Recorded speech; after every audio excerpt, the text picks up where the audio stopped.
James Herriots, Cat Stories.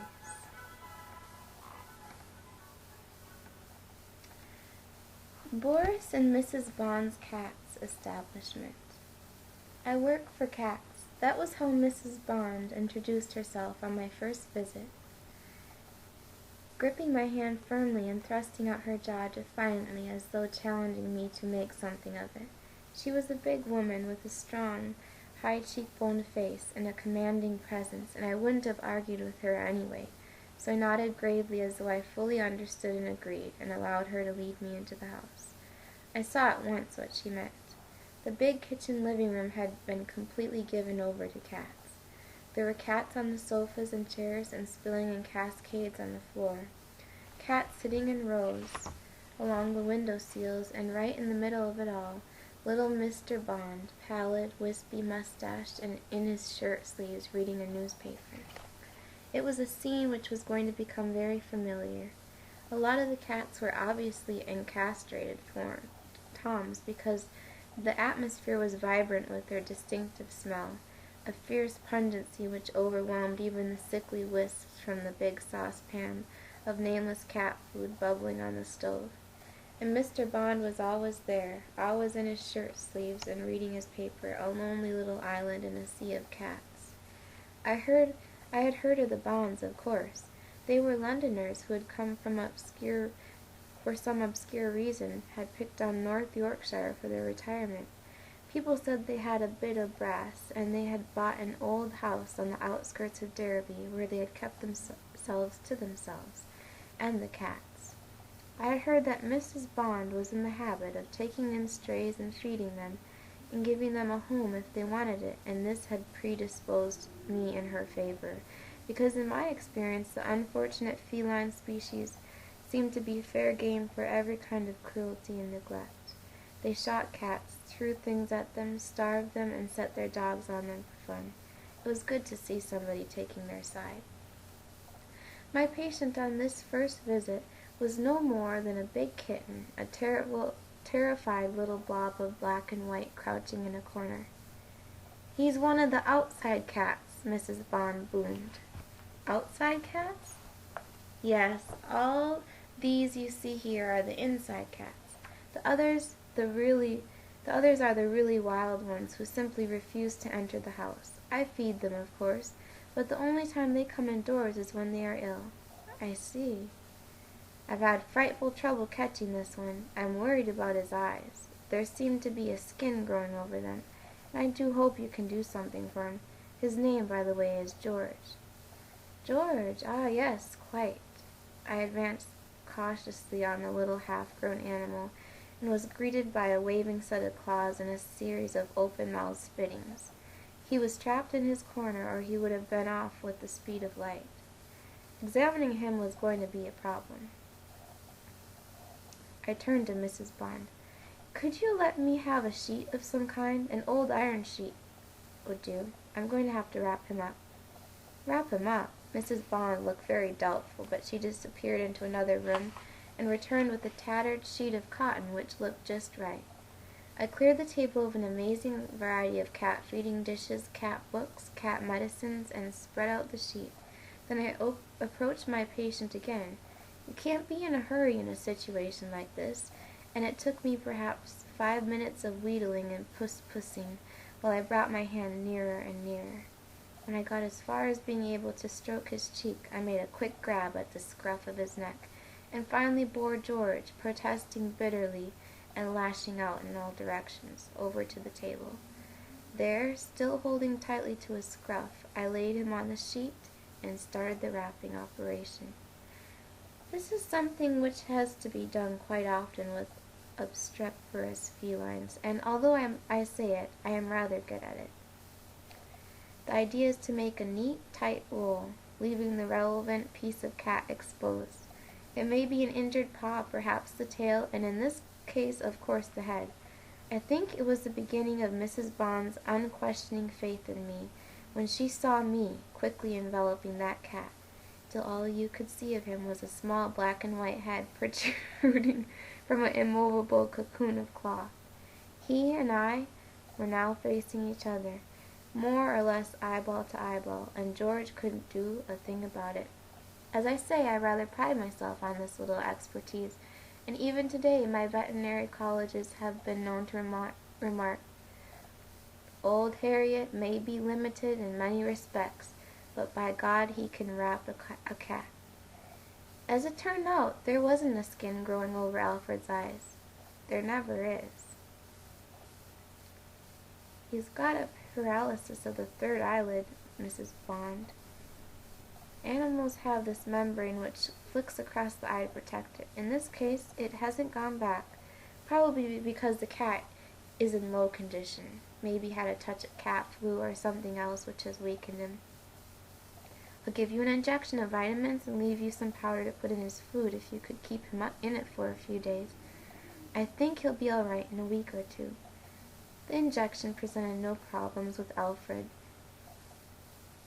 furious but helpless inside his sheet, and I had come to the end of my first visit to Mrs. Bond's.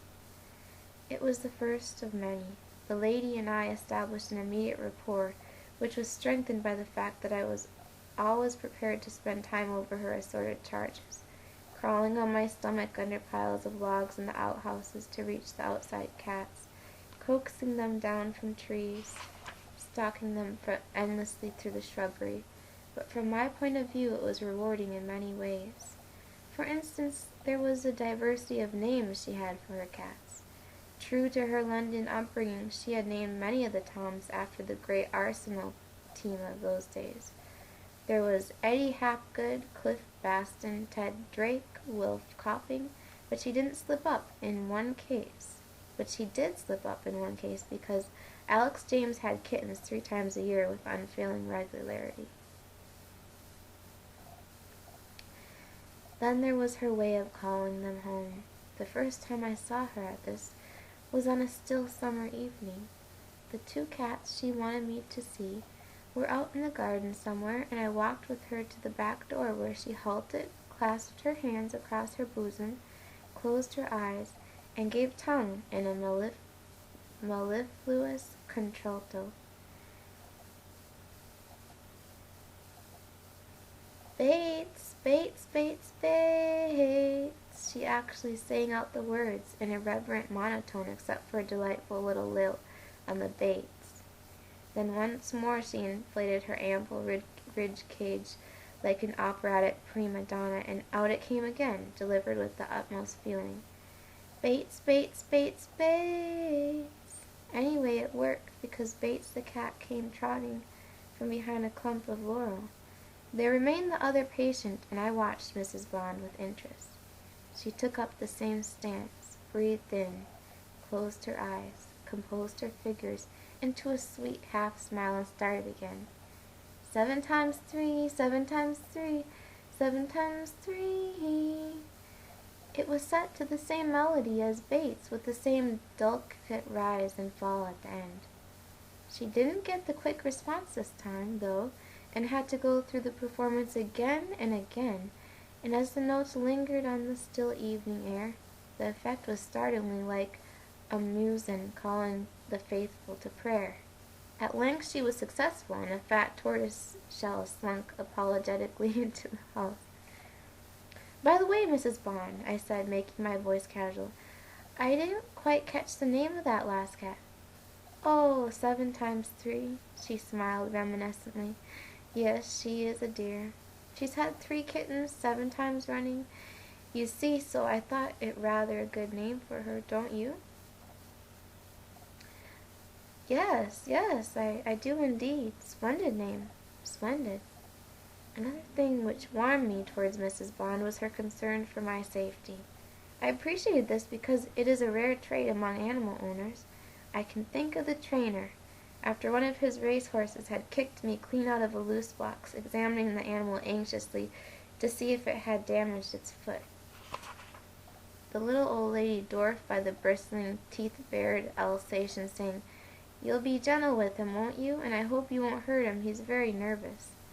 The farmer, after an exhausting calving, which I feel certain has knocked about 2 years off my life expectancy, grunting morosely, I doubt you're tired that cow out, young man." Mrs. Bond was different. She used to meet me at the door with an enormous pair of gauntlets to protect my hands against scratches, and it was an inexpressible relief to find that somebody cared. It became a pattern of my life, walking up the garden path among the innumerable slinking, wild-eyed little creatures which were the outside cats, the ceremonial acceptance of the gloves at the door, then the entry into the charged atmosphere of the kitchen, with little Mr. Bond and his newspaper just visible among the milling furry bodies of the inside cats. I was never able to discern Mr. Bond's attitude to cats. Come to think of it, he hardly ever said anything, but I had the impression that he could take them or leave them.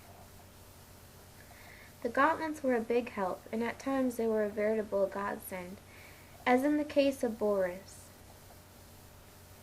Boris was an enormous blue-black member of the outside cats, and my bête noire in more senses than one. I always cherished a private conviction that he had escaped from the zoo. I had never seen a domestic cat with such sleek, writhing muscles, such dedicated ferocity. I'm sure there was a bit of puma in Boris somewhere. It had been a sad day for the cat colony when he turned up. I had always found it difficult to dislike any animal. Most of the ones which try to do us a mischief are activated by fear, but Boris was different. He was a malevolent bully, and after his arrival the frequency of my visits increased because of his habit of regularly beating up his colleagues. I was forever stitching up tattered ears, dressing gnawed limbs. We had one trial of strength fairly early. Mrs. Bond wanted me to give him a warm dose, and I had the little tablet already held in forceps. How I ever got hold of him I don't quite know, but I hustled him on the table and did my wrapping act at lightning speed, swathing him in a roll upon roll of stout material. Just for a few seconds I thought I had him as he stared up at me, his great brilliant eyes full of hate. But as I pushed my loaded forceps into his mouth, he clamped his teeth viciously down on them.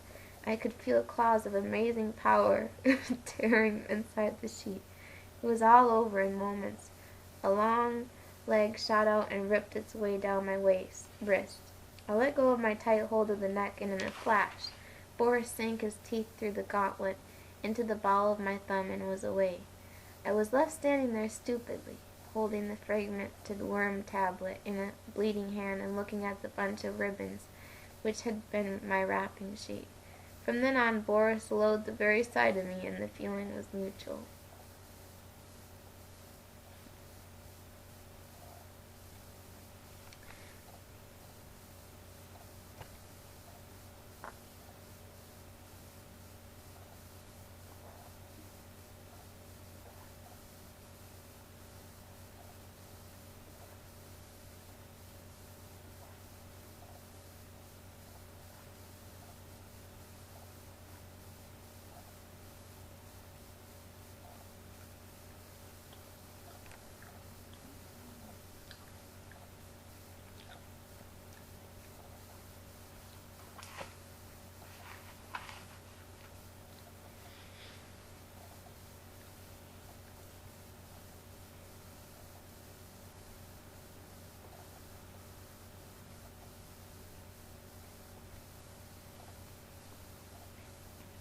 But this was one of the few clouds in a serene sky.